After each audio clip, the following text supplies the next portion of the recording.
Yo. Okay, we're good. We're live. Am I muted? I'm muted. Okay, we're good. Let's get some music. I think I have music playing. I don't hear anything. Oh, I'm so stupid. These are the headphones. These fucking headphones are connected to my phone.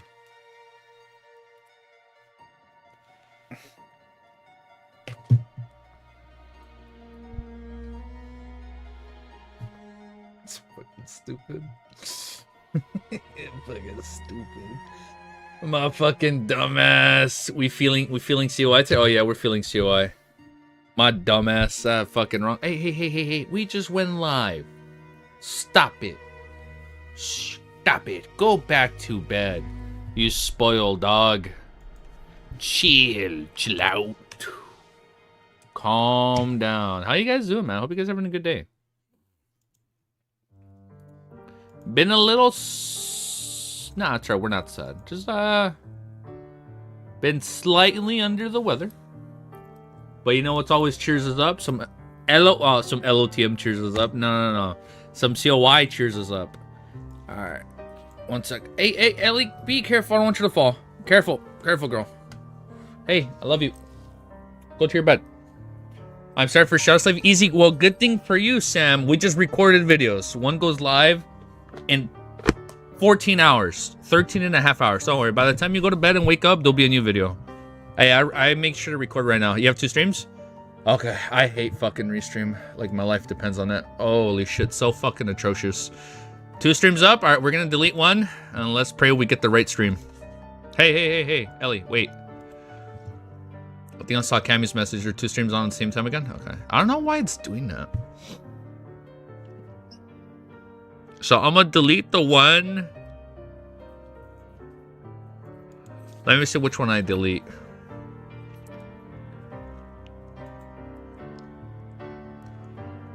We'll delete this one. I got it. Thank you, guys.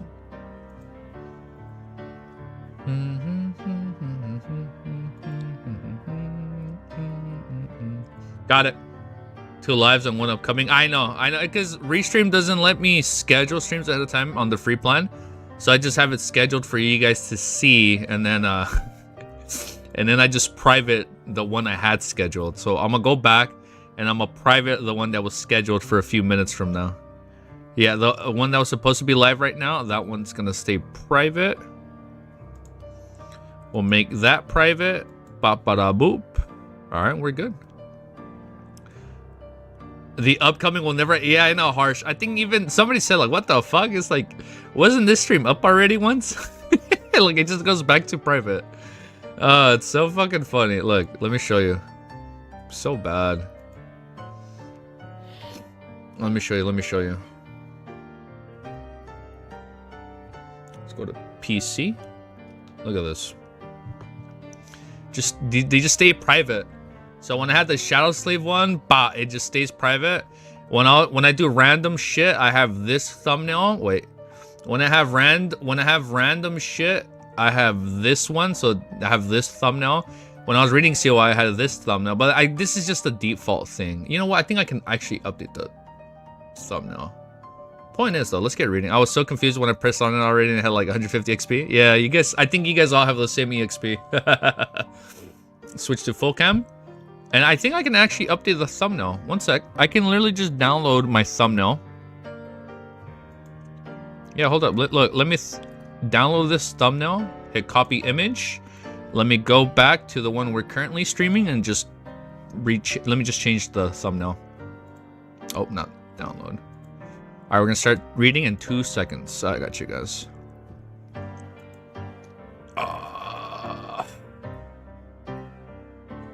Yeah, I read like about 2 hours of Shadow Slave today, so I have the videos up tomorrow.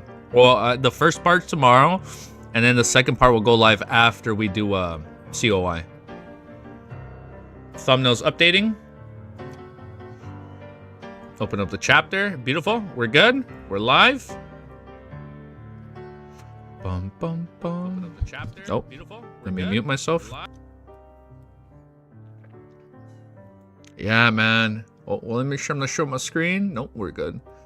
Yeah, it's weird, man. It's like shit happened IRL, and I'm like, damn, man.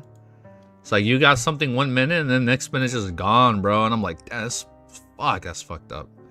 It's sad, bro. Like you don't even see the signs, bro, until like it's fucking too late.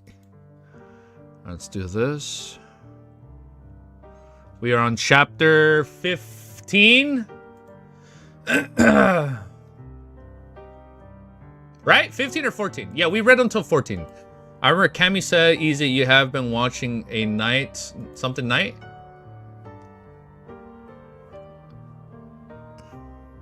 How many chapters you're doing? We're going to stream for like 2 hours. So we should be able to read a good amount. Yeah. You know what? Right away, let me put restream on the right side of my screen. Because now I have restream chat up here. YouTube chat right here. Oh, I know what to do. Give me a sec. I'm not gonna know when I'm buffering, but let me do this. I know what to do. Oh, oh my god, I'm so big brain. I figured out how to have both chats up here now. Let's do this.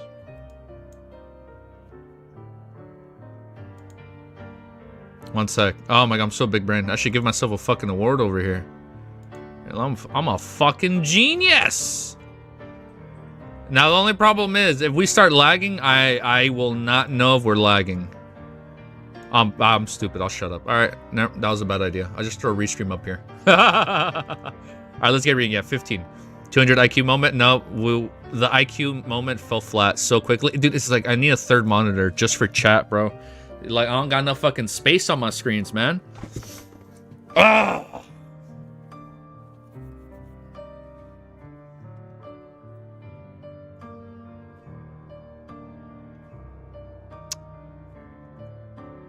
14? Okay, yeah, we read till 14. The Nightmare. All right, audio good? We're good? Let's go. Let's get ready. Woo! Just weird. It's weird having Restream on the right and OBS on the left. I'm putting it back to minus 200 IQ. Let me make sure. Are there any messages I don't see from people? Let me see. Quick check. Okay, I see YouTube chat. Okay, YouTube chat is check. I see Restream chat. We're good. I hope you guys are ready for another beautiful, glorious day of Circle of Inevitability. We lost 200 IQ in the beginning. We gained 200 IQ before we started recording, but then we lost it right away.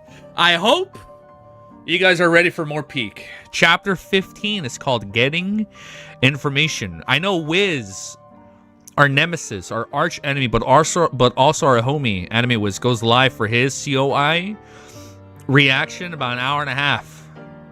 So we have until then to catch up.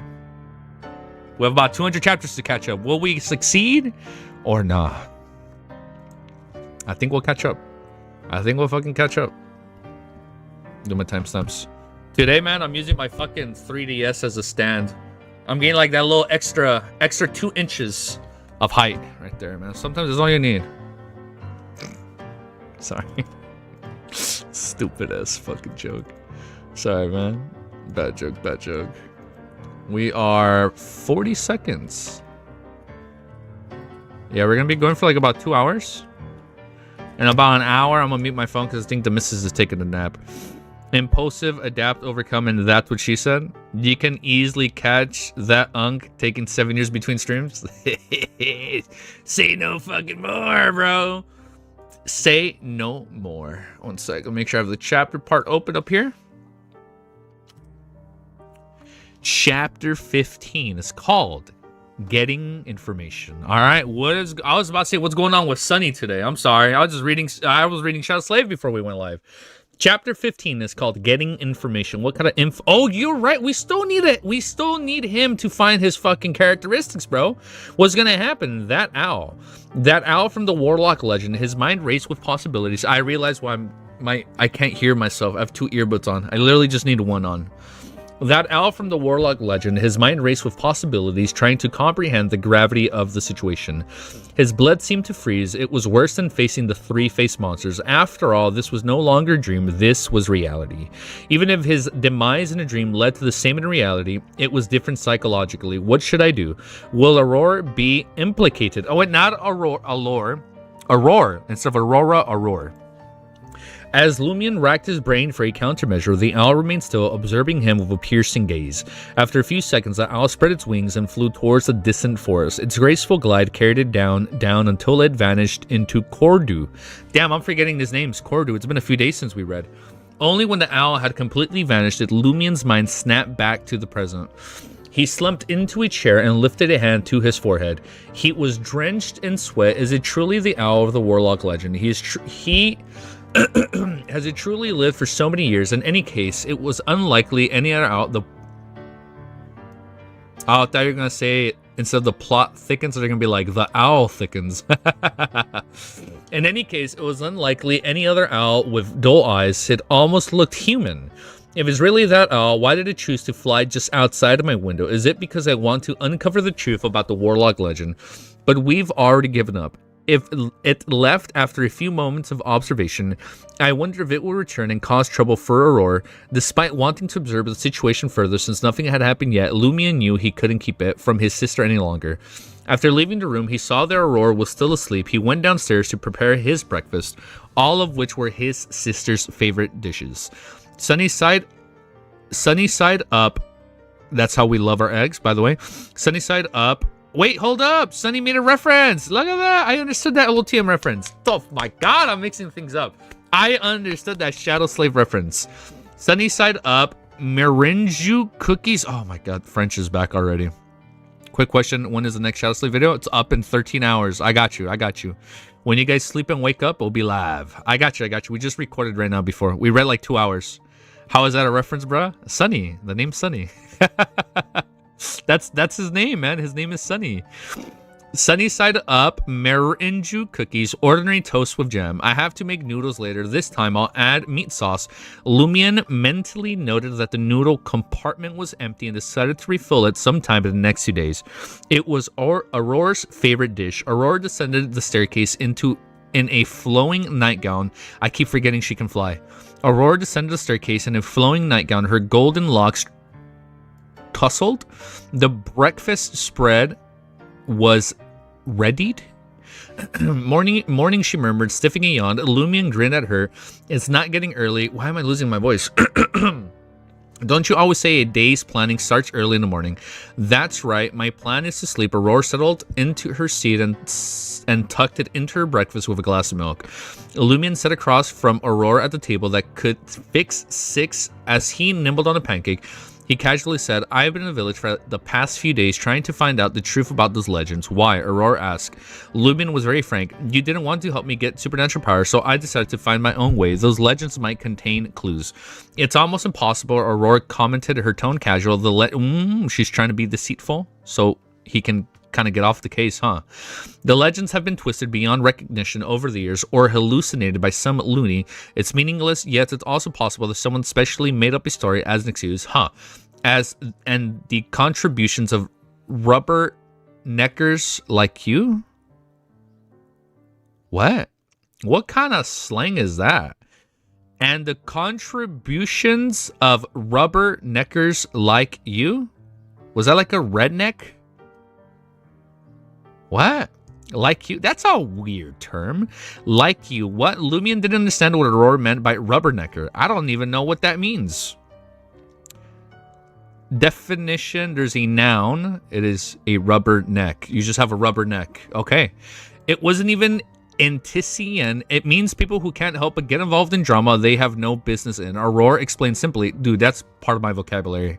You fucking rubbernecker. Why are you being so nosy? That almost sounds like a slur. You know what? No, I'm not even gonna say that. Aurora explained simply, and judging by how you are suddenly raising this matter, I'm guessing you've caused some trouble and now have no choice but to come home to ask your sister for help. It can be considered an accident, but it's not the extent of causing trouble, Lumion said undewated. Lumion organized his thoughts carefully. It almost sounds like a slur, dude. What the fuck? Yo, I gotta be careful when I use these COI terms. Holy shit, dude. My first target was the Warlock Legend. What Warlock Legend? Aurora's confusion was palpable. Lumion couldn't believe it. You've never heard of it. A long time ago, a person in the village suddenly died. When he was buried, an owl flew over and stopped by his bed. It only flew away when the corpse was lifted. After all, the music is too loud. After all, the corpse became very heavy. It took 9 bowls to pull the coffin. Only then did the villagers know that the person was a warlock when he was alive. Aurora was listening intently.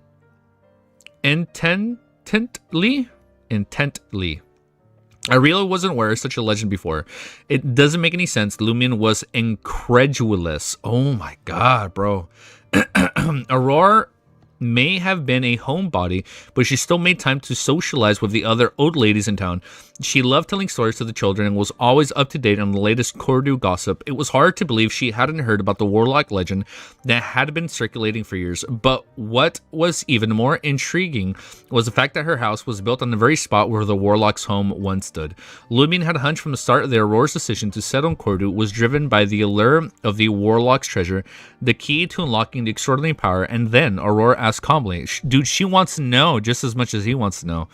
Lumion answered truthfully, we did some digging around and we got some confirmation about the village elders. This wasn't some tall tale. The warlock really did exist, but was decades ago. The church burned the house down and now the land belongs to you. Is that so? Aurora was obviously a little surprised. I knew it. There's always a catch. Why else would they sell me this land at a price lower than the norm? I guess it's fate that they ended up there, huh? I thought it was because of my gift of gab. When it came to old lady, she thought for a moment and then asked, so the church burned the warlock's body? Lumion nodded. Yes, his ashes are buried in the cemetery besides the cathedral. He continued, we'd given up on this matter because all the clues led to a dead end, but this morning I saw an owl outside of my window. It looked just like the one in the legend. Aurora's expression became serious. Are you certain? I can't say for sure, but it didn't look like an ordinary owl. Lumion responded objectively. Aurora pondered for a moment before saying slowly, don't leave the village for now, and after dark, don't step outside until... Internet has been pretty bad today, I'm not gonna lie. Slightly bad weather. Data is being sent again.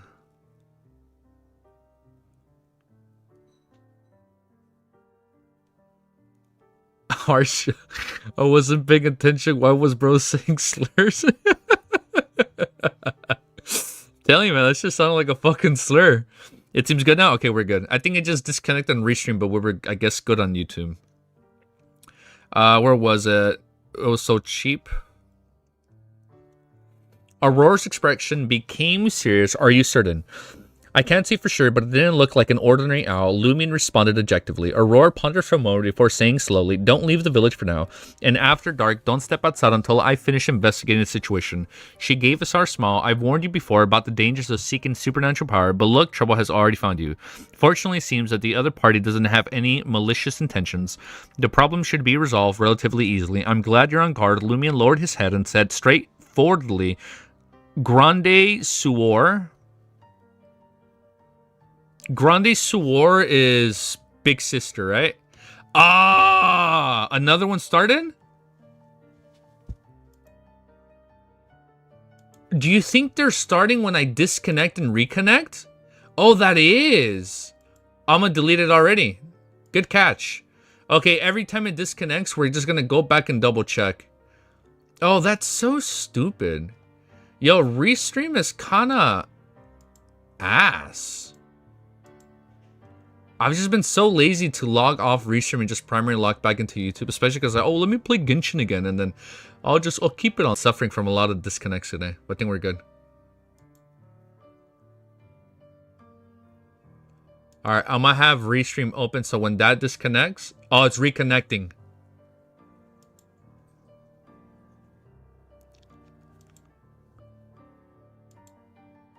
It did it again. I already deleted it. You know what? I'm gonna turn off Twitch and see if that helps. God fucking damn it.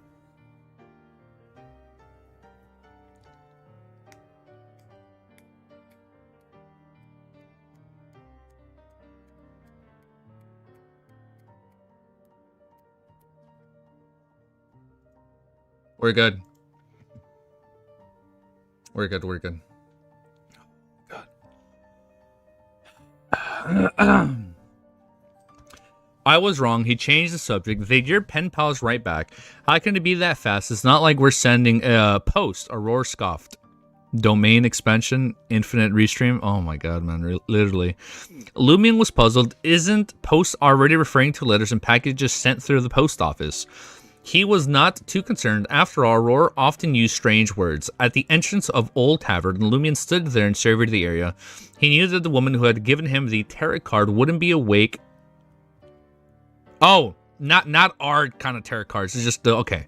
He knew that the woman who had given him the tarot card wouldn't be awake yet, so he was looking for the three foreigners, Ryan, Leia, and Valentine. As expected, the trio was enjoying a lavish breakfast at a table inside of the tavern. Lumion observed them for a few seconds, taking in the spread of the trout rolls, wines, and mayonnaise bread before leaving without disturbing them. Some time later, as Ryan and the others prepared to continue strolling around the Cordu and chatting with the locals, Lumion approached them with open arms and a bright smile. Good morning, Mike. Oh, my cabbages. Okay, I understood that reference. We even used the cabbage in our thumbnail, dude. Good morning, my cabbages. Valentine's face twitched, and between Ryan and Leia, one looked slightly embarrassed while the other looked amused. They're dressed exactly the same. They did not bring many changes of clothes despite being out. Lumion noticed that Leia was still clad in a snug, plated cashmere dress, a small white coat, and a pair of Marseillan boots, each adorned with a small silver bell. Her veil, which doubled as a hat, also had bells attached to it. Ryan was still sporting a drab duffel coat and a pale yellow stripes, topped with a rough, dark bowler hat. Oh, bowler hat. I'm stupid. And Valentine still had powdered hair and makeup on her face. Good morning, Lumion. What brings you here? Ryan asked calmly. Lumion looked aggrieved as he responded, well, you guys are my friends and I have nothing to do. I thought I'd come visit. He then questioned them. I noticed that you've been chatting with people in the village for the past few days. Is there anything you want to ask? You can come to me if you have any questions. My cabbages, I'm your friend. We can't trust your answer, Valentine interjected. What the fuck, why not? Ryan shook him a look, signaling him to calm down. Lumion smiled, so you can completely trust the others. Leia was at a loss for words, while Ryan thought for a moment before responding. Actually, we can't completely trust anyone. We have to make a comprehensive judgment based on the answers we get from different people and the situations we observe. So Lumion isn't trustworthy yet? What the fuck? That's more like it. Lumion spread his hands. Well, then it wouldn't hurt to hear my answer. At least it's a reference. Ryan was silent for a moment before glancing around. The early morning in Cordu was bustling with people heading for the farmlands, but there was hardly anyone near Old Tavern. Here's the deal, he said. Finally, we're here to find someone. The Warlock's remains. Maybe, maybe not. Let me let Ellie out. Let her out. You can go outside, Ellie. Come on. Go. I'll get in bed.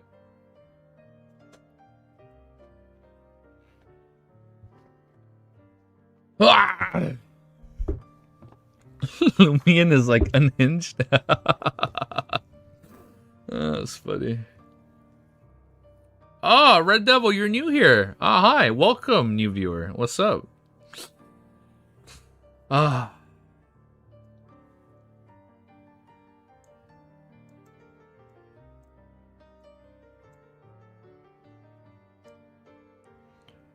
put this right here. All right, let's keep going. The Padre, Lumion asked with a smile. Ryan shook his head. No, we visited the Padre to find this person. Who is it? Lumion asked with interest. I know everyone in the village. I should be able to help. Ryan did not show any joy. Actually, we don't know who this person is, how old they are, or what they look like. What kind of help is that? We received an unsigned letter some time ago, and we're trying to find the person who wrote it. Lumion couldn't help but wonder if the letter was from an informer. He feigned puzzlement. Oh, I got it. It's Aurora's pen pals. Aurora had 3 pen pals, right? No. She had more than one pen pal. It was in plural. So she has more than one pen pal. It's her pen pals. Did the person who wrote the letter not reach out to you after you arrived in the village? No, Leia replied for Ryan. Perhaps they don't feel safe and don't trust you. Lumion suggested eagerly. Can't you glean any clues from the contents of the letter? Lumion was curious about the letter's content. It's her fucking pen pals, bro. Bro's already cooking. Of course it's their pen pals. Of course it's her pen pals. If it was targeting the Padres crew, he'd be happy to help them, but if it involved Aurora, he'd urge his sister to move. After all, Aurora communicated with her pen. Oh, I'm so stupid. I'm like, we can trust them. No, we can't trust them. After all, Aurora communicated with her pen pals frequently, and if any of them were caught, she could be implicated. The letter could be a crucial clue. All right, yeah, it's fucking them, man. Chapter 16 is letter, because it's the pen pal. Oh, so obvious. Come on. Easy ass reveal, man. I saw that. I sniffed it from a mile away. 13 timestamps. Let's fucking keep reading, man. 13:55. Chapter 16. Easiest reveal ever, man. That wasn't even subtle. Chapter 16 is called Letter. Ryan shook his head. The letter was just two simple sentences. It seemed like a man in... Never mind. It seems like a man in deep trouble. It seemed like a man in deep trouble was seeking our help. Did he not mention what kind of trouble he was in? Lumion breathed a sigh of relief. There was no way a letter from Aurora or her pen pals could be that short. Nothing, Ryan replied with a soft sigh. Lumion couldn't help but mock them in his heart. It's just a letter asking for help, and you're here. Aren't you afraid that this is just a prank? Even if the people from the Inquisition aren't as enthusiastic as you, isn't this too nice, too kind, and too missionful? And isn't this too missionful? Normally, he would have voiced these thoughts aloud, but he needed to get information for them, so he held his tongue and forced himself to be patient. Despite his reservations, Lumion knew that Ryan wouldn't reveal the entire situation to him. They must have other considerations or reasons for coming to Cordu and searching for the people who wrote the vague letter.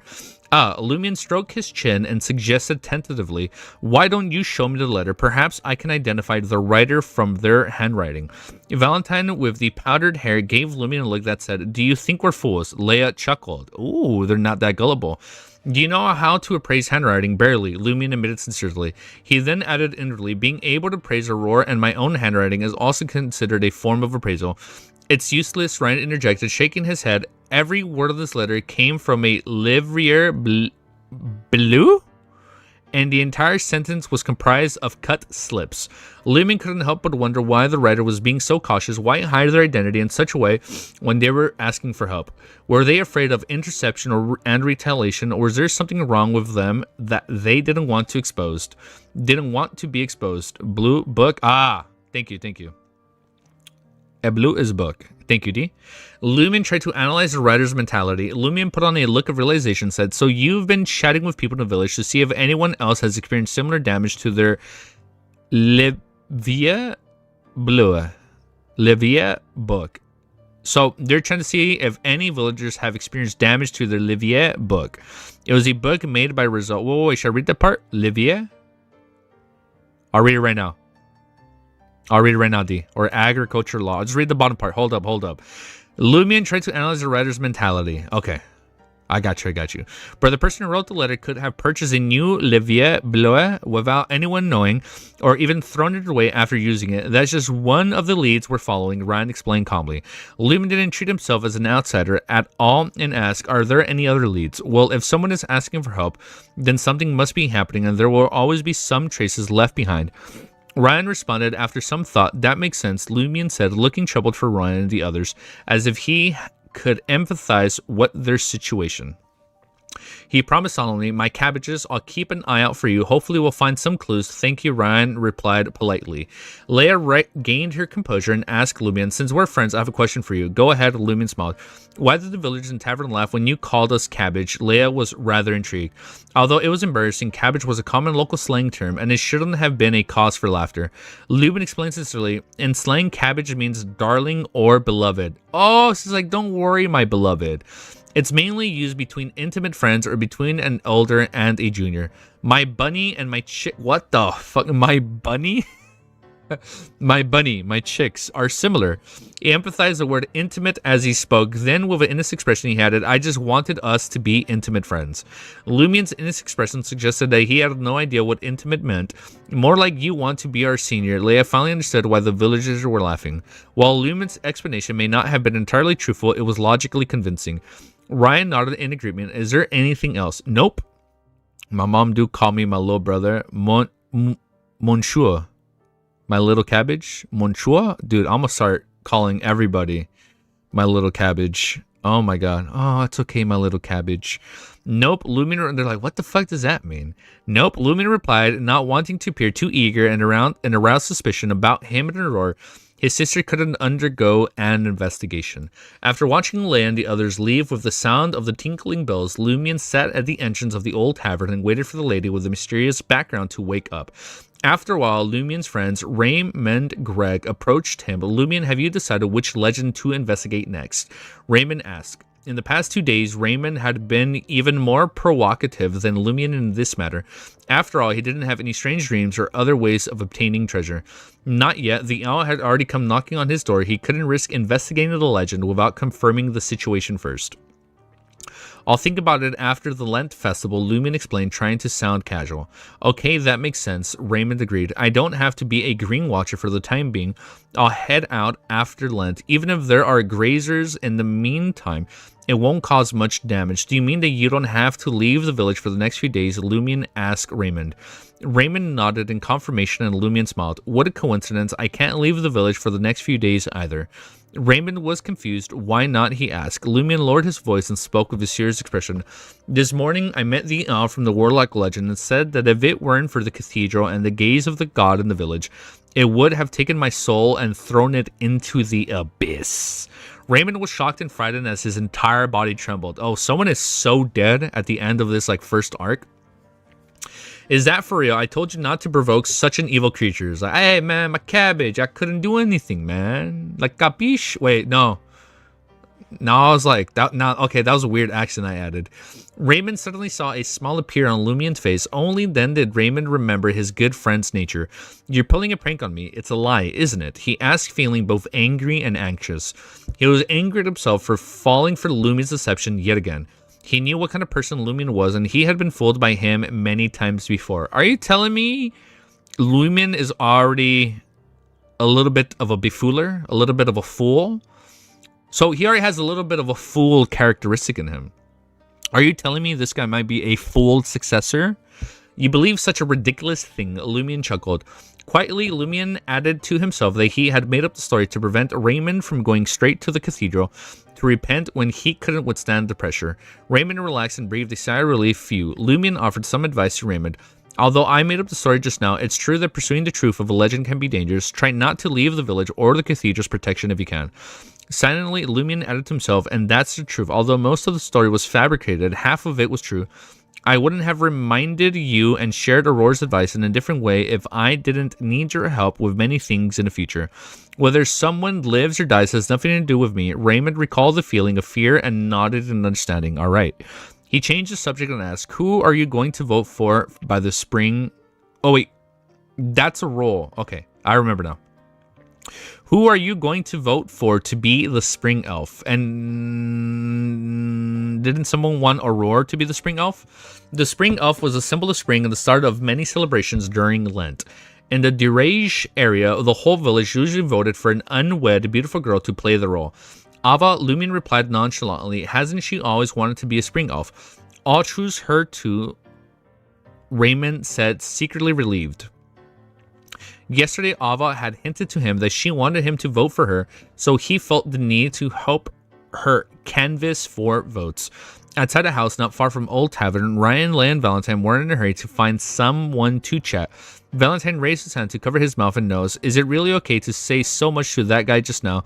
He asked. The air around them was filled with a faint smell of poultry feces. Leia fiddled with a silver bell above her head. I don't know if there's a problem. All I can confirm is that my divination results tell me he's of help. Ryan explained his intention. If we can turn the situation around, leaking some information and instilling fear into relevant people could be effective. Next, we'll observe him more closely and see what he'll do or what he'll find. Oh, bro is a simp. Long story short, he's simping.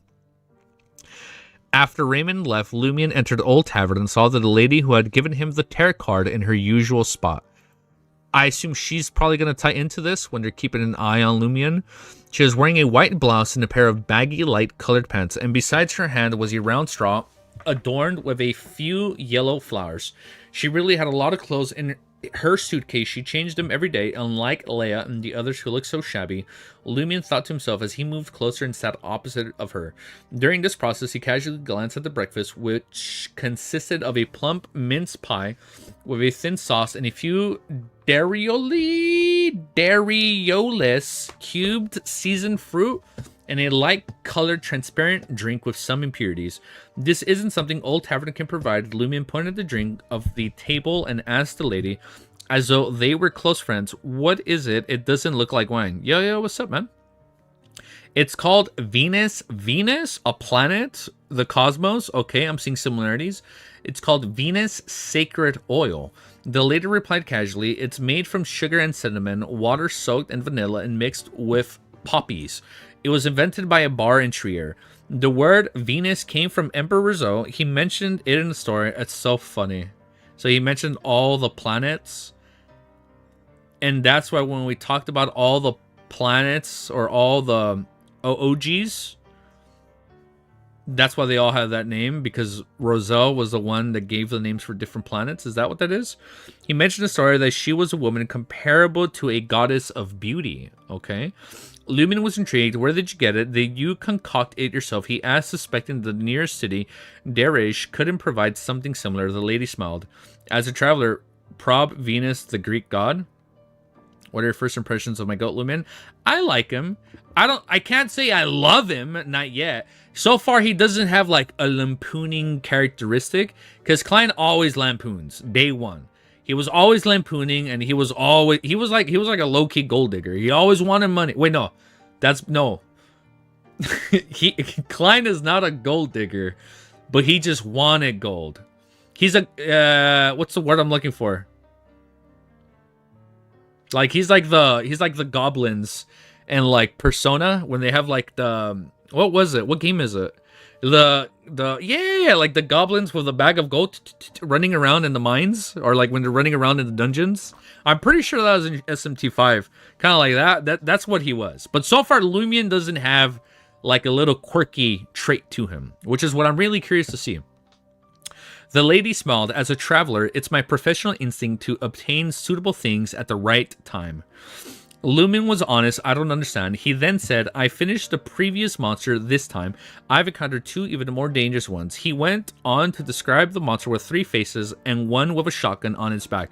Now, the one thing I will say, after I finish this chapter, I feel that they all have powers that surpass ordinary humans. They're not something I can deal with. Is there any way to deal with them? The lady took a bite of the dariole and rolled her eyes.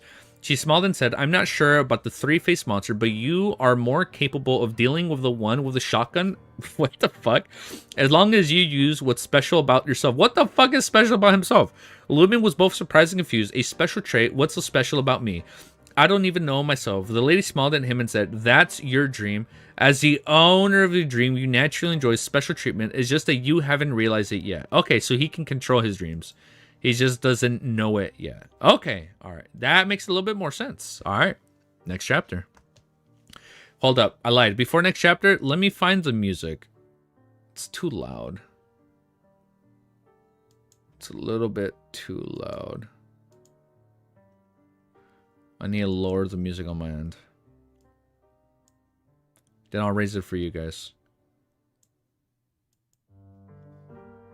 Okay, I lowered on my end, but I raised it for you guys. So I think it should be the same for you guys. It's very low on our end. Music change next chapter. Okay. If we're doing music change, I should have music change up here. If we're going to be changing chapters, I got you. Okay, so I'll raise it back up then. The fuck is Ludwig? I streamed until I beat Elden Ring again. It was a mistake. Oh, it just popped up on my recommendation. Okay. All right, let me get the music ready. And you said music changes chapter. So I'll raise it. Okay, put it a little bit louder.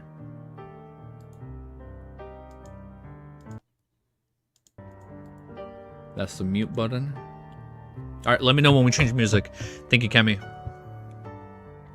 Look, before I forget, before I lose my train of thought, the one thing I do want to say, though, like, what I liked about Klein, he always had these funny little quirky things about himself very early on. But the one little weird thing right now I'm noticing about Lumion I don't know, man. There's something weird about him. He looks as his sister, and I'm like, hold up. Wait a minute. That's not right. That statement is a little sus. Like, what do you mean, Lumion? Why are you casually just looking at your sis like that? Like, I don't know. That's the only thing. But I'm gonna try to not read too deep into that. We'll see what happens. That was the only thing that's like kind of like, what do you mean by that? So what was it, Cammy? Music very soon when Lumion picks up the Livier Bleu. The Livier Bleu. When we read Livier Bleu. Got you. Alright. Thank you, Cammy. One more time, let me read it. Music very soon when Lumion picks up the Livier Bleu. Okay. Chapter 17 is Suspect. See, Klein. Lumion is on my suspect list. I'm being a little sus when he looks at his sis. I'm telling you. What do you mean? But chapter 17 is called Suspect. Lumion was on the edge of his mind racing with excitement and fear. What is it exactly? The woman took a leisurely sip of the Venus sacred oil before replying in a calm, unhurried tone. You have to ask yourself that. Have you said that? She lowered her head slightly and focused on enjoying her breakfast, giving the impression that she had no intention of continuing the conversation.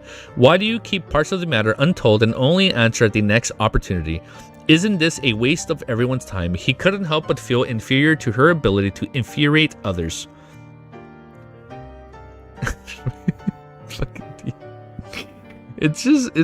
We'll see what happens, man. It's a little weird. Taking a deep breath, he forced a smile and bade farewell. Lumion immediately spent the rest of the day at home. This wasn't out of fear of the owl to the point of not daring to step out during the day, nor was it because he had nothing to do but to avoid arousing suspicion. Lumion was determined to get to the bottom of the help-seeking letter that lay on her companions had in their possession. He needed to find out what was written and who wrote it. The key to investigation was to flip through every Livier Bleu and the village and find the one with words cut out. That is a music change. Let me just highlight this so I don't forget. Yeah, I know Cammy said when we read the Livier Bleu, Livier book. When we read the Livier book. All right, I'll pause this. I got you, Cammy. I was on that. I noticed that shit right away. I got you, brother. Wait, or does he say Livier book later? Was that the Livier book? When he picks it up. Okay. Got it. When he picks it up. Got it. Thank you. As a villager, Lumion was best suited for this task, but he was hesitant to proceed after talking to the three foreigners.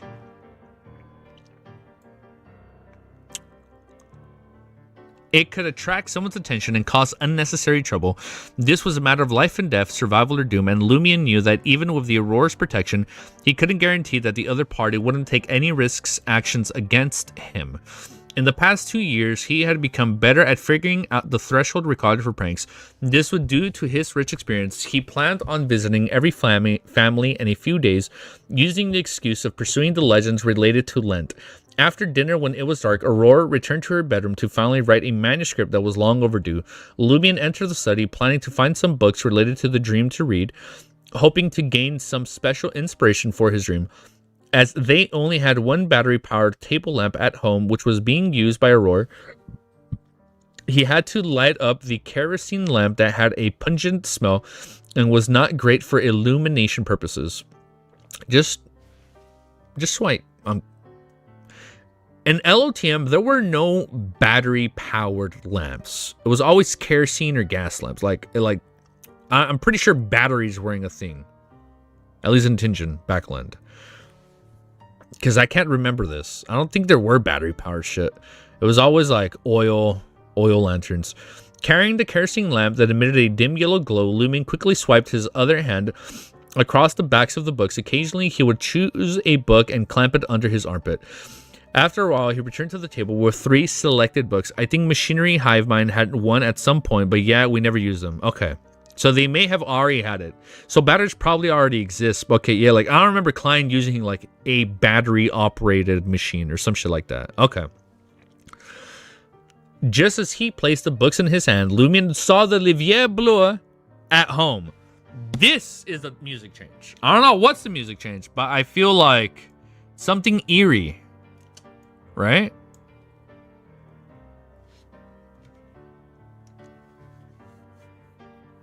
Let me scratch my nose. 2 more paragraphs? Okay. A little bit more. A little bit further. It was quietly placed in a corner of the desk as usual, and the gray-blue cover seemed a little dusty. Upon seeing this Livre Bleu, Lumion instantly thought of the book he had obtained in the Dream Ruins, and a book that had been cut and meshed into a plea for help. He reached out and picked up the Livre Bleu in front of him, planning to flip through the content to see which words were suitable for cutting and piecing into useful sentences. After flipping through a few pages, Lumion's gaze froze. That's the music change. That's the music change. That felt like a music change right there. When his gaze froze. I fucking knew it. Is this one? Hell yeah.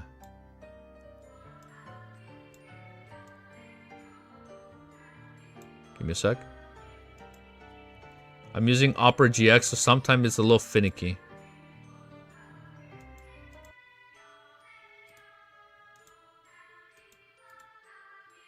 Okay, we're good. Ellie, why are we barking already? Chill.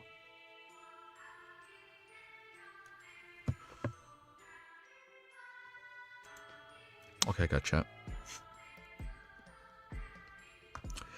There was an obvious hole in the notes attached to the current calendar pages. A word has been cut out. Okay. It's like the missing pages in dark, bro. Okay, this is getting good. No way, Lumion whispered, extremely shocked. He quickly flipped through the Livre Bleu in his hand and found more than 10 words cut out. No way, Lumion whispered again, his reaction almost the same as before. The Livre Bleu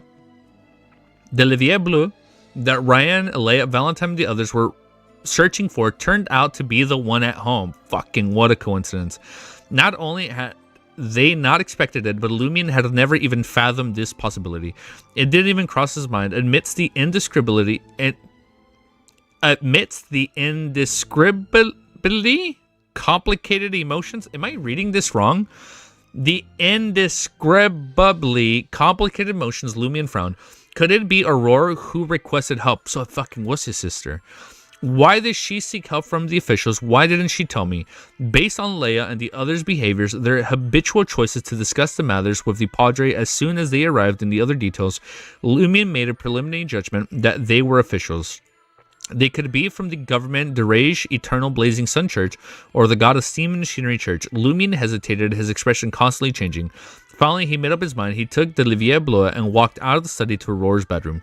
He planned on asking her directly and chose to believe in Aurora. Knock, knock, knock. Lumion bent his finger and knocked on the door. Who is it? Come on in, Aurora's voice sounded. Lumion turned the handle and pushed open the door to enter. Under the bright light of the table lamp, Aurora, who was wearing a 2-piece cotton pajama set, had bound her golden hair with a headband and was engrossed in writing a story. Did you cut this? The skinwalker replaced Aurora? It's the fucking lizard people, bro. Did you cut this? Lumion asked, interrupting his sister before she could speak. Huh? Aurora turned around in confusion, her eyes blank and distant as if she was still deep in thought. Lumion handed over the Livre Bleu, which had been flipped to the corresponding page, and stared into Aurora's eyes. You didn't cut this. Aurora gazed at it carefully for a few seconds before looking up in amusement. Would I be so bored and childish? I'm steady, mature, and broad-minded, unlike you. Aurora's reaction was natural, and she didn't seem surprised or flustered that her secret had been exposed. Lumion didn't hide his confusion and asked, but who would have cut out words from the Livre Bleu? Wasn't it you, Aurora says of her brother? After reading my novel, you planned on mimicking what you read and cut out the words from books and newspapers to create a random letter to play a huge prank on the village. But before that, you wanted to see if you could fool me. Fool? The word fool is coming up a lot. I feel like the fool is watching. Are you testing my deductive abilities? A little bit of Sherlock in her. Okay. This really doesn't seem like Aurora's doing. Lumion gaze was fixed on Aurora's face, not letting go of even the slightest change in her expression, but his sister's performance was flawless. It wasn't me, Lumion frowned. Who could have done it? Okay. We have a mystery. A Lord of the Mystery situation here. Aurora smiled. Go on and play your little game of deduction. I have a manuscript to finish. If I have time tomorrow, I'll help you figure out the truth. Using extraordinary means, Lumion tearfully acknowledged her words and stopped disturbing his sister's creation. He took the Livia Bleu and returned to his unlit room, sitting on a chair behind the desk. Who could it be? Under the illumination of the crimson moon, Lumion muttered, trying to make deductions. We are a family of two. Aurora is a warlock with extraordinary abilities. She won't let others ransack our home. If it's really not her, and in her words, when you have eliminated the impossible, whatever remains, however improbable, must be the truth. Is it the warlock? Right? Because the house was built where the warlock his old house was. So in any case of having only two choices, I'm actually the one who did it. How the fuck would he not know? For a moment, Lumion found it absurd and funny. So I'm the criminal. Oh, the chapter title. Why don't I know that? Lumion couldn't help but turn his body and look at the full body mirror attached to the wardrobe. Under the crimson moonlight, his mirror reflection was wearing a linen shirt and brown pants. His handsome features didn't have a smile on them, and his expression was abnormally heavy. He was very sure that he had never cut out the content from the Livia Bleu. To eliminate the possibility, he recalled his expressions in the past month. Although many details were already blurry, he was still very certain about what he had done. Bathing in the crimson moonlight that seeped in through the windows, Lumion muttered to himself, could it be that I did it when I was in conscience? Like when he was in a dream? While having the dream, I can sleepwalk in reality. No, that's not impossible. Aurora said that she would watch me. If I really sleepwalk and cut the Livia Bleu, she would have pointed it out just now. Moreover, the letter must have been sent during the day. I'm very awake during these times. Lumion eliminated himself and thought of other possibilities. Someone else who came here, perhaps, although their family had few guests usually, it did not mean that they did not have any. Firstly, poorer neighbors would come to borrow the stove or oven to smoke meat or make bread. Secondly, Lumion's friends would come to his house from time to time to find some simple novels to read and listen to his stories. So maybe it was them. Lastly, Nazeli, Madame Paulus, and a few other ladies visited Aurora from time to time to have a chat with her. Among them, Madame Paulus came the most. She even sent Aurora a pony. A pony? What? She sent her a pony. So that Aurora could ride freely in the mountains. They were quite close. After all, in a village like Cordu, only an author like Aurora was worthy of Madame Paulus's friendship. Madame Paulus appeared very amiable on the surface, often basking in the sun with the other women and chatting with them, and even catching lice with them. She had a good reputation in the village. Although Madame Paulus and Aurora could be considered friendly, Lumion did not like her at all. Madame Paulus would often introduce one of her relatives to Aurora and persuade her to get married and have children as soon as possible. Oh, hell no. It would be fine if Madame Paulus' relatives were nice, but every time Lumion asked her around Endirage, he found that the other party either had bad character or was not very capable. They were afraid to fall into poverty, and none of them made the cut. The first time might have been a coincidence, but with it happening every time, Lumion bore a hatred of Madame Paulus. It's definitely possible for those who come here to smoke meat or bake bread. There's always someone watching them. They won't be allowed to go up to the second floor. Raymond, Ava, and the others are also unlikely suspects. I'll accompany them the entire time. Madame Paulus, Naziel, and the other ladies have a certain chance. Every time they come, Aurora will keep them in the study to read while she prepares some snacks. If Madame Paulus is really a witch, then it's understandable that she needs to hide her identity from the authorities, which she is. I'm calling it right now. Madame Paulus is the old lady on the cover of Volume 1. Because it's the two of them running, and then there's like an old lady behind them. Wouldn't it be fitting if the old lady has the title Madame in the beginning? A client situation, it seems. Like, was it me?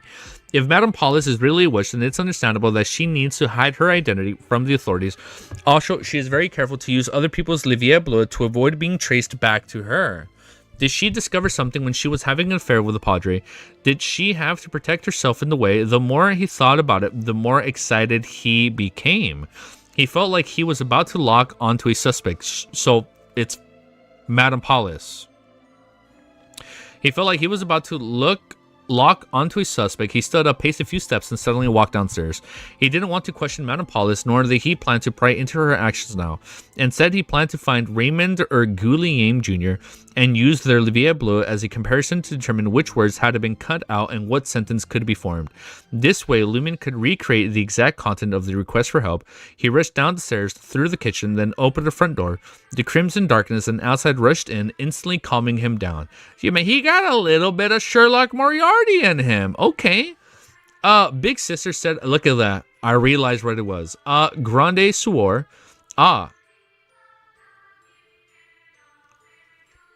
Suor was a name in Mistborn. I'm pretty sure I read that.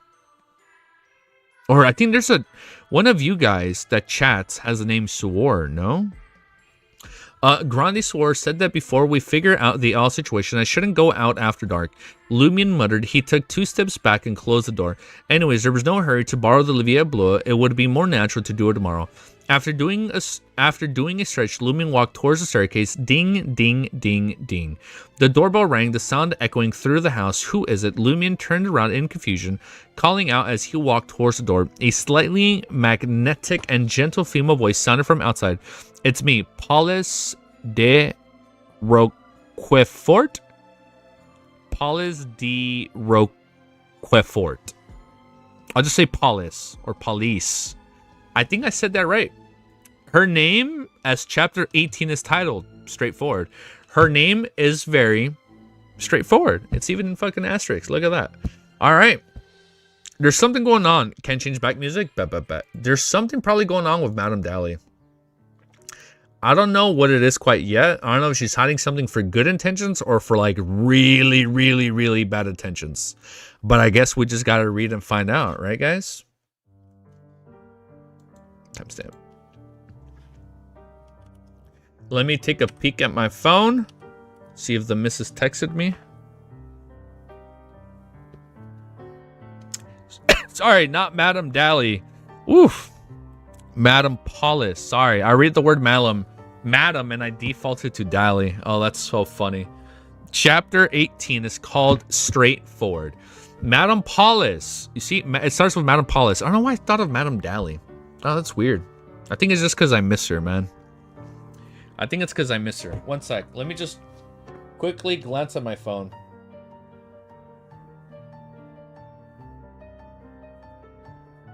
Give me a sec.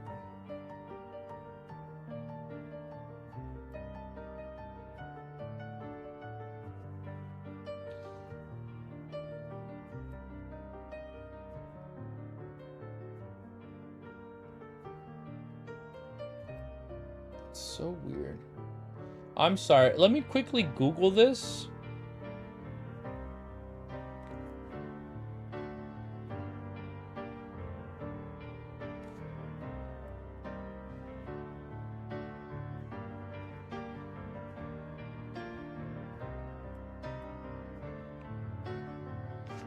One sec. Let me just Google search this. I don't know if this is a scam or if someone's using my email.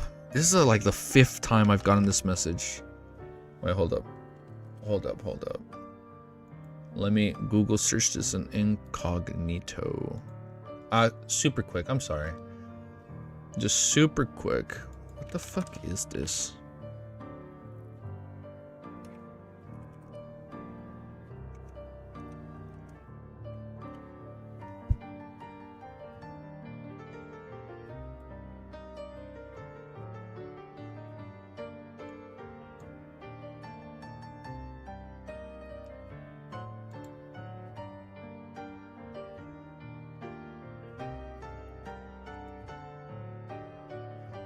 And that's on my email? I'm sorry, one sec. I have my email. Sorry, I don't mean to do this right now. I'm gonna just stop for 1 minute. Your trial ends in like a month. What is this? There's an account number.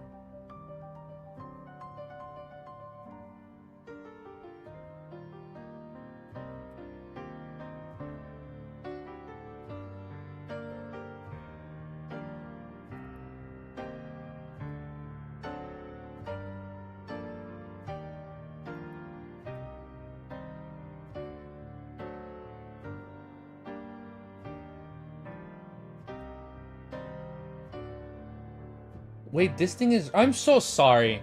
This is actually a real thing. I'm so sorry. One sec.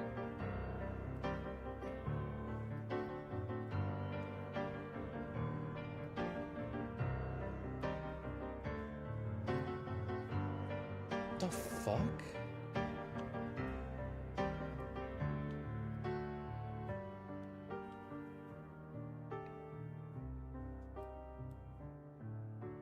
Oh. I figure it out.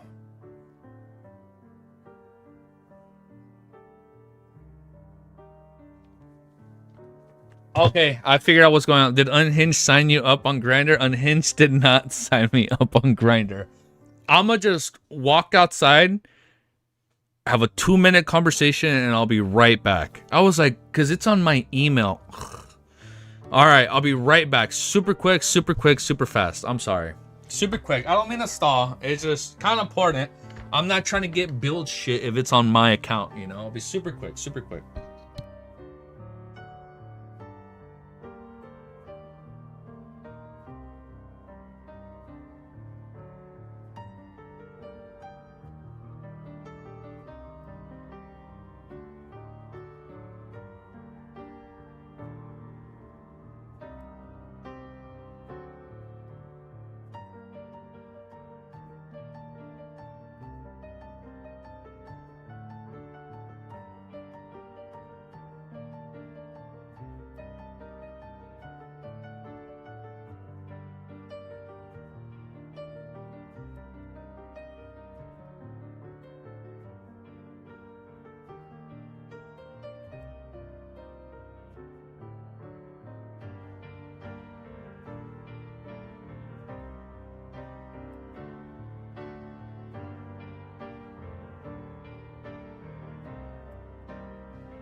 I have such a fucking headache. I don't know.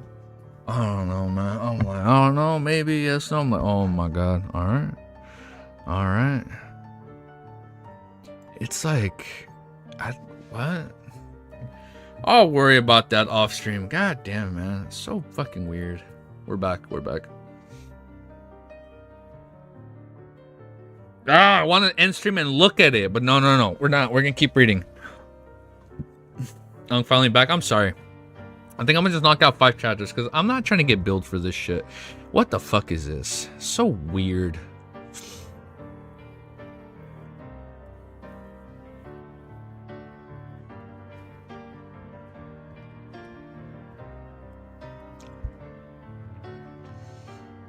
Next chapter about to be special. Let's fucking keep reading, man. Chapter 10 is called Straightforward. It's gonna be a special chapter. I'm excited, dude. Madame Paulus, Lumion was shocked to see Madame Paulus standing outside his door.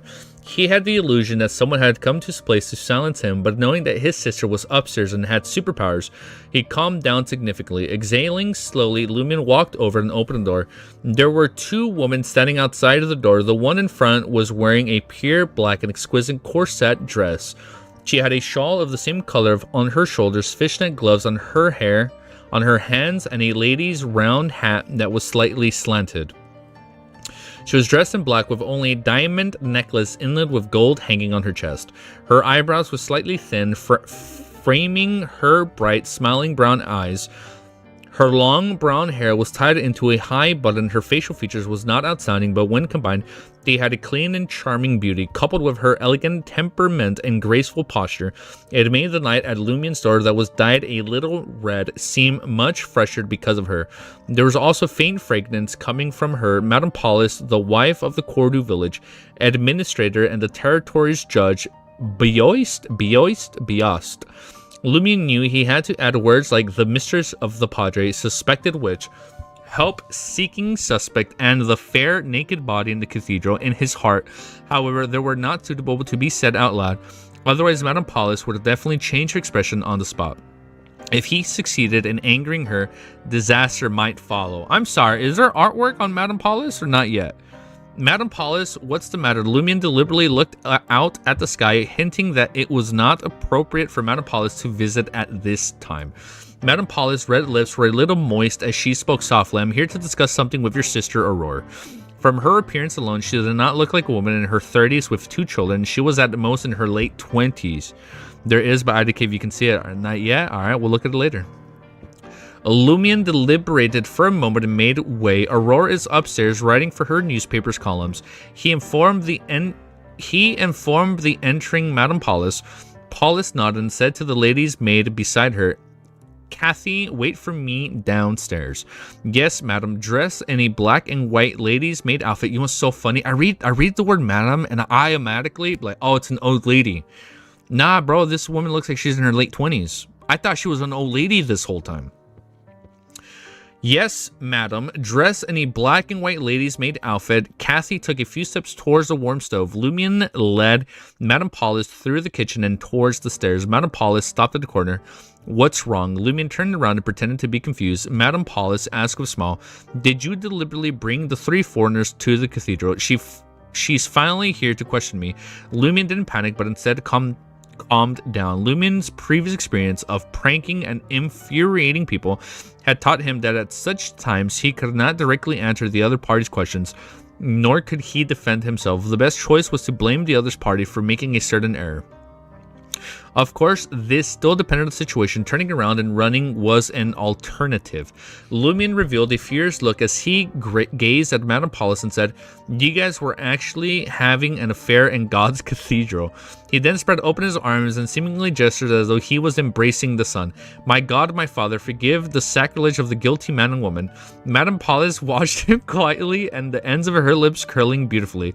I think God will forgive us. I read a book once that said, a lady who shares a bed with her true love is cleansed of all sins, for love legitimizes pleasure.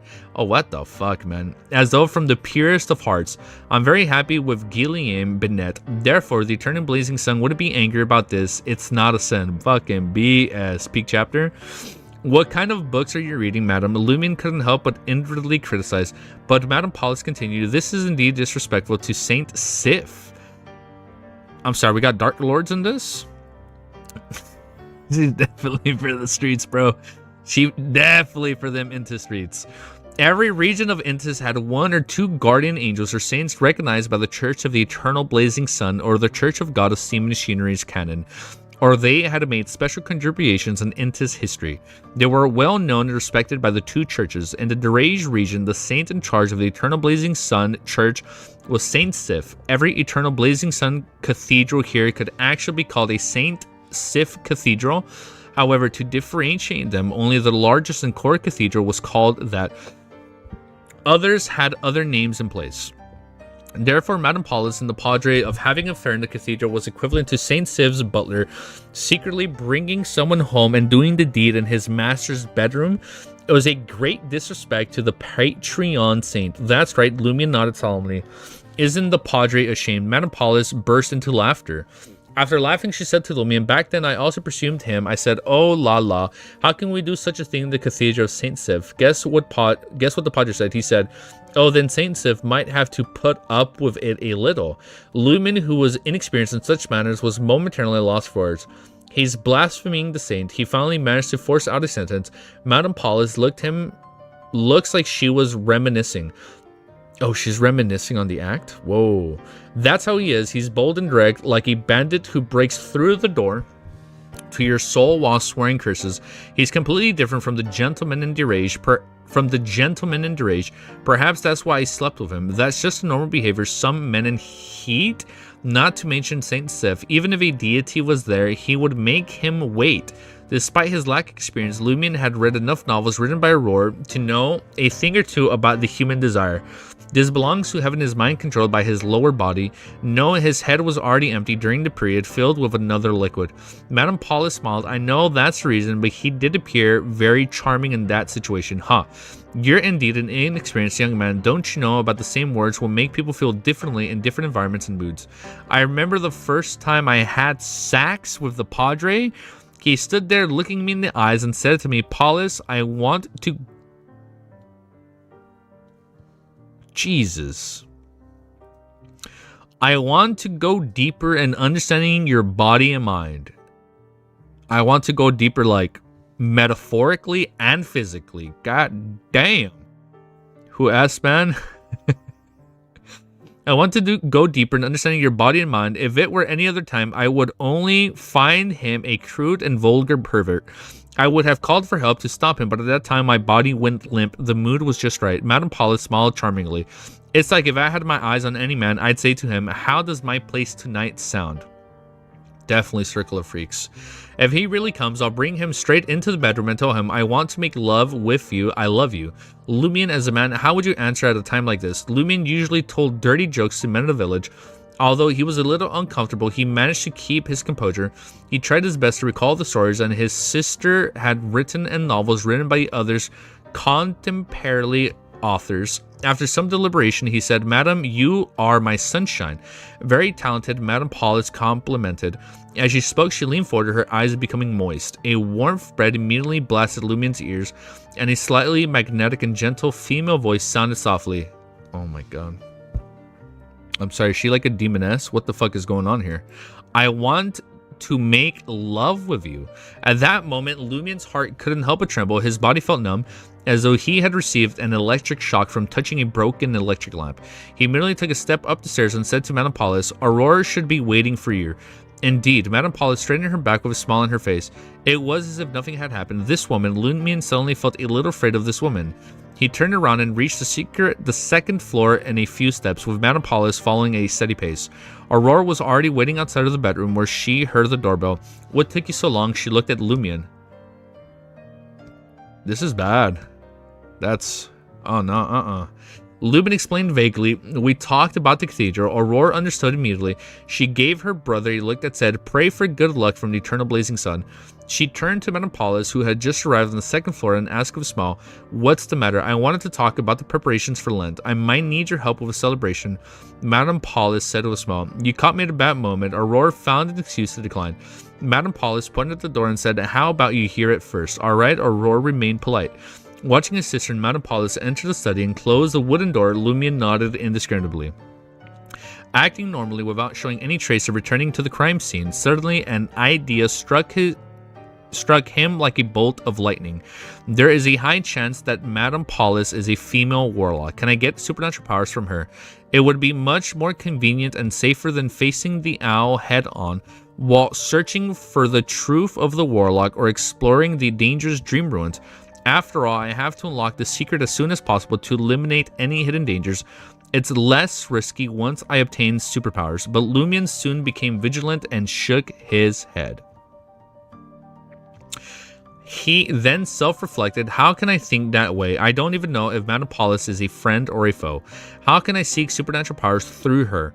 Yes, her actions didn't paint her to be a good person just now. He even made me feel a sense of danger. What's wrong with me recently? Am I too hasty and rash in pursuing superpowers? It's as if I'll die if I don't obtain them quickly. I mean, at this point, he just might die. It had been nearly 2 years since Lumion discovered that his sister was a warlock. Though he had tried to obtain supernatural powers before, he had never worked as hard as he had in the past few days.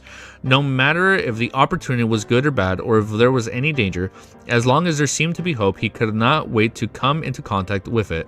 It was as if he was not picky with food and starving for ages. Phew, thank goodness I sensed the problem in time, otherwise I might end up taking a more deviated and dangerous path. Lumion let out a long sigh, revealing that he had regained his normal state of mind. But he knew it was impossible to stop pursuing supernatural powers, he just needed choices. After all, the dangerous dream had already revealed itself, and the undercurrents in the village were getting more and more turbulent. Oh man, this chapter was a very turbulent chapter, if you catch my drift. That was a little, not a little, that was very freaky. Madame Paulus is a little too freaky, man. I don't know, man. She needs Jesus. We'll put it that way. She definitely needs Jesus, or whatever Jesus equivalent is in this city. Oh man. Oh my god, thank you. We didn't update it to 18. Sorry, I think because I came back because of this whole plant thing, I was like, oh shit, I forgot to update it. I think we can knock out one more chapter. No, we can still do a few more. Yeah, no, we got time for one more. We got time for one more. Oh man, I need to figure this out. Bro, what the fuck were we signed up for? This shit is stupid. I know nothing's on my card, but still on my email. Like, what the fuck, bro? Like, is this a scam? Is this a very deliberate scam? Like, do they want me to call and be like, oh yes, I need your card information to cancel it, and you fucking ain't getting shit, bro? We'll figure it out after. Chapter 19 is called Meditation. They need, you know what? I think we all need to meditate after that chapter. That chapter was too Intisian. Chapter 19 is called Meditation. Madame Paulus and Aurora didn't talk for long. 10 minutes later, they walked out of the study. Lumion walked Madame Paulus out of the door with his sister. He looked at his sister and asked, what does she want you to do? Aurora pouted and replied, she wanted me to be the lead singer of the praise celebration, but I refused. Oh, she refused. I wonder why. Cordu Village's Lent Festival had 3 segments: Spring Elf Blessing Tour, Waterside Ritual, Praise Celebration held in the cathedral. The last segment mainly consisted of playing musical instruments and choral singing. I am a Fasic Prince. Please send me your credit card information so that I can send you money. That's probably the scam someone signed me up for. Yeah, I think Fasic Prince wants me to call them to cancel their credit card, but they need me to send my credit card so they can send me money. Well, you know what I mean. It's so weird. In the Drage region, the lead singer was often from the cathedral choir, but Cordu could only seek out singers who were good at singing as alternatives.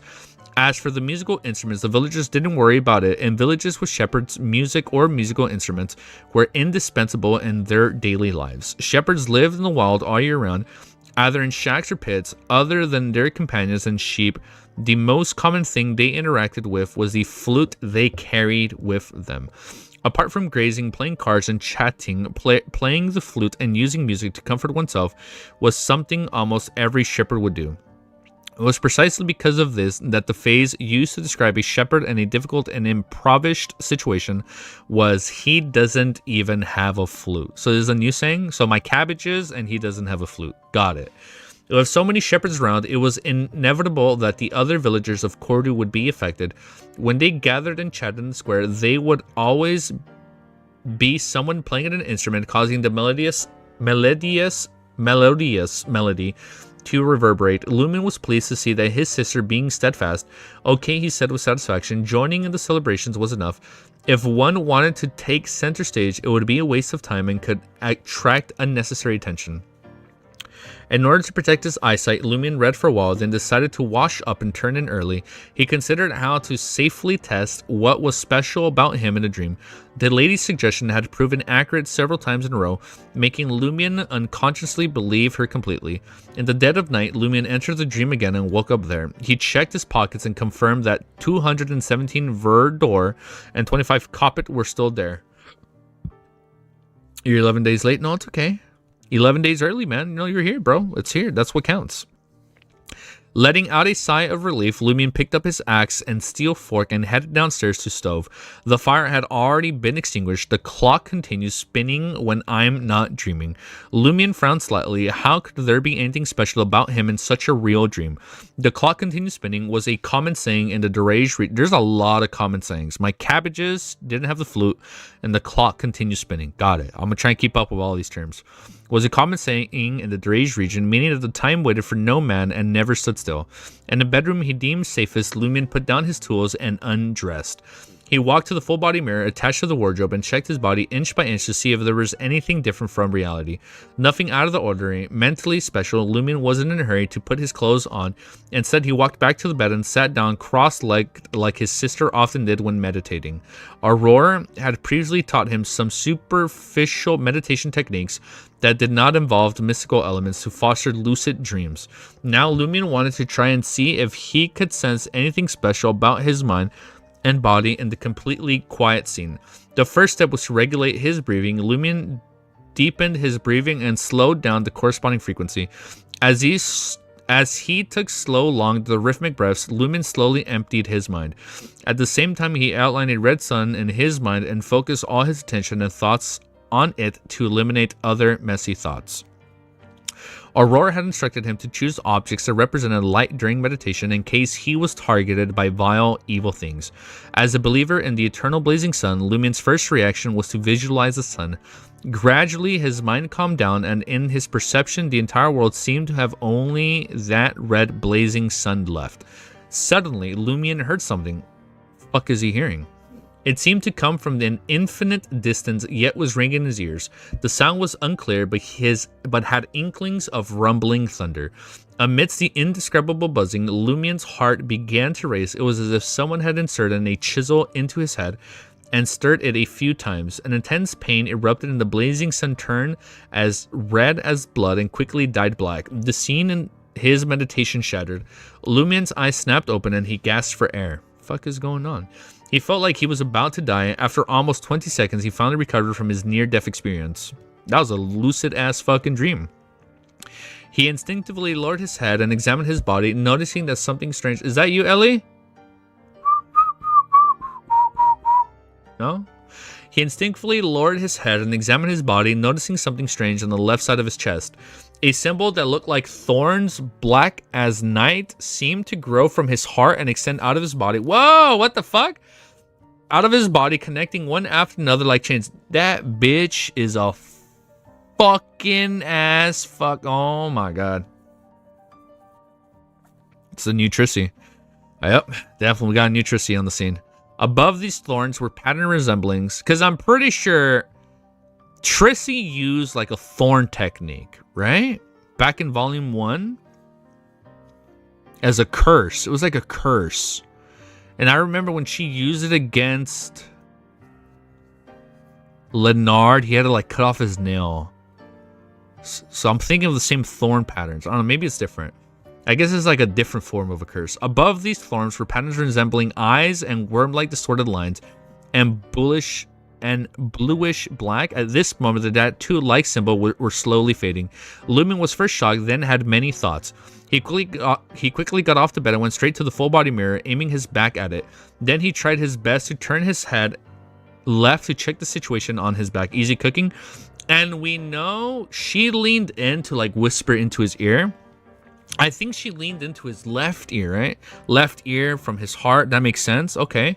He could barely see that. Maybe when she whispered in blue, that's when the curse like afflicted him. He could barely see the chain made of black thorns drilling into his body from his back. In other words, this chain of thorns sealed his heart and corresponding body in the form of a ring. Lumion analyzed what was special about him that was unlike reality until the symbols completely faded and disappeared. The black and bluish black symbols are different, and the bluish black one looks familiar. Yes, it's very similar to the old man I helped when I was wandering. It was also from the time when I began to have dreams with large amounts of fog. Lumion found the symbols to be special but meaningless, which left him feeling disappointed. The process of making them appear was extremely painful, pushing him to the brink of death. In a state that nearly knocked him out, what was the difference between facing the monster with a shotgun and delivering food to it? Weird analogy. And if he waited until he had the strength to fight again, the special trait would have almost disappeared. It was cold in the dream, like early spring in the mountains. Lumion found it uncomfortable being naked, so he quickly put on his clothes. Just doing such a simple thing made him extremely tired, and his head hurt again. Obviously, he couldn't recover from the impact of the meditation had caused him in a short period of time. Under such circumstances, Lumion decided to give up exploring for the night and not make any attempts. He would sleep well and focus on recuperating. The sky was still dark when Lumion woke up. Look at the darkness in the house and the redness near the curtains. He carefully recalled what happened in the dream. I've meditated many times in reality, but I didn't hear the strange sounds or feel any pain.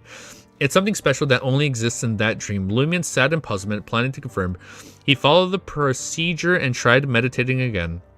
The red sun quickly appeared in his mind, and the chaos in his mind gradually settled down. This was a familiar meditation experienced for Lumion. There was no strange sounds, no intense pain, and no near-death experience. After all, he ended his meditation, unbuttoned his shirt, and looked down at his heart. There was no symbol there. Okay, it's gone. Indeed, that's a special trait of the dream. It can't affect reality. Lumion didn't know if he should be happy or disappointed. He raised his head and looked at the curtain that blocked the windows. His thoughts scattered as though about whether the special trait in the dream could be exploited and how. How? Now I'm asking the same questions. How? How do we exploit it? At that moment, he saw a small shadow outside the window. Lumion's pupils dilated, turning high-strung as the instinctive reaction was to call out to his sister. But then he remembered that he was at home and Aurora had said she would watch over him, so she should have sensed it. Slowly and carefully, he approached the window, waiting for his sister to call an end to his actions. But Aurora did not appear. Lumion came to the window, grabbed the curtain, and cautiously pulled open a crack. Outside the window was the quiet and dark night. Good movie, The Dark Knight. The crimson moon hung far away in the sky. Is it the owl? On an elm tree not far away, an owl larger than most of its kind, yeah, it's the owl, with eyes that were neither dull nor stiff, stood quietly facing Lumion's windows. It looked at Lumion with an indescribable look of supercilious. That owl, it's here again. Lumion's heart was in his throat. Just like last time, the owl looked at Lumion for about 10 seconds before spreading its wings and flying deep into the night. Lumion was speechless. After all, he drew the curtains and cursed, "Is there something wrong with your head? You would come and take a look at every single time, not saying a word before leaving. Are you mute, or is there something wrong with your IQ? Have you not learned human language after so many years?" In fact, Lumion had his own guesses about the owl's actions. What the fuck? He believed that his sister's existence made it afraid to do anything. After cursing for a while. What was that? Right now? Okay, I got you. I'll look at it once we're done with the chapter. After all, Aurora had said that as long as he didn't leave the building at night, she could guarantee his safety. If he had stuck his head out of the window, On impulse just now, the owl probably wouldn't have flown away quietly. After cursing for a while, Lumion decided to close the curtains and catch up on some sleep. He casually glanced outside and suddenly froze. More than 10 meters away, at the edge of a small forest, in like 2 to 3 sentences, bet, a figure was slowly walking over. She wore a dark-colored dress made of coarse clothes, and her hair was thin and pale and white. Music change?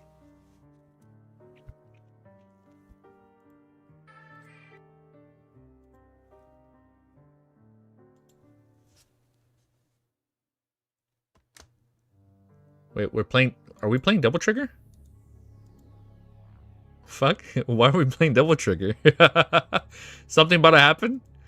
Naroka. Lumion recognized the figure. It was Naroka, who was asked about the legend of the warlock. Naroka's face blended into the darkness, and her eyes reflected a strange light under the faint crimson moonlight. Her movements were abnormally stiff, like a wandering ghost. I love this song, by the way. This is the shit I pump when I'm pumping at the gym. This is what I listen to. Sorry, I almost said that sentence completely wrong, by the way. I think this is claimable. We'll just leave it playing for a while. I think that is going to be the last chapter for today. Just because I need to look at this fucking claim bill, whatever the fuck happened. But don't worry, we'll be reading tomorrow at the same time. And I'll be able to read for 2 hours. Like tomorrow when I get back, I'm going to read LSC to myself off stream, upload it, and once that's uploaded, I'll be live for 2 hours reading. Bye-bye, no problem. Yeah, and it'll be super quick. Let me keep it playing. Never let it go, never let it down. Wait, I should pause it, at least for the outro. Yeah, don't worry. We'll be back tomorrow. So, oh man. So this video, we are recording it on Monday, but Tuesday morning, we're releasing the Shadow Slave video. So this would go up Wednesday morning. So in about a day and a half, it goes live. So in about 30 hours, roughly 30 hours, it goes live. Sorry about that. 36 hours. In about 30 hours, it's not that long when you put in that term, you know? In 30 hours, this video is live. But if you'd like, no, I'm not telling you to be a member just so you can see it early. Don't worry. It'll be up. Don't worry. Be super quick. Why do I have all these streams up? That's weird. Okay, we're good. We're ready. Ow! I'm looping myself. That being said, I'm gonna let you go. You guys have a beautiful, amazing day. And I think my artwork is a little crooked. Let me fix this. My art was crooked this whole time. It was off by a few centimeters. Yeah, I don't know, man. I don't know what's going up with Madame Paulus. At first, I thought I would have liked Madame Paulus like Madame Dali. Nah, man, she fucking freaky. She crazy. She need Jesus. She needed the eternal blazing sun. She needed to cleanse her spirit and her soul. Because that was not cool. That was gross. That was wrong on so many levels. That being said, I'm gonna let you go. You guys have a beautiful, amazing day. We'll be back tomorrow, Tuesday, live for more Circle of Inevitability. I'm excited, man. I don't know. Even though we've only read 17 chapters and you can say like, oh, nothing's happened yet. I feel like a lot's already happening. We're establishing a lot of groundwork a lot earlier than LOTM. Even though I did my outro, we're still talking. My bad. Sorry, I should have saved the outro part for after. We're already setting the foundation. We got characters. We got world building. Instead of Beyonders now, we're calling them warlocks right now. I don't know for how long we're going to be using that term, but right now we're just calling them warlocks. We'll see for how long. We still don't know exactly what pathway each character is on. We're just referring to them as warlocks. So we'll see what happens. That being said, peace. Have an amazing day. Bye. As Pierce said, bye. B-A-I-I. Bye, guys. Peace. All right, I'm going to head out. Love you all. I need to see what's going on, man. I need to look at this email. I need to make some phone calls. Hopefully, hopefully, before I head out, hopefully I'm not speaking to some weird Intis print saying like, we'll send you money when you give me your credit card and cancel it. We ain't no suckers. We're not that gullible. We ain't following it. We ain't falling for it, but I will make a call if I can't cancel it on my end. Just to see what happens. Later, guys. Peace.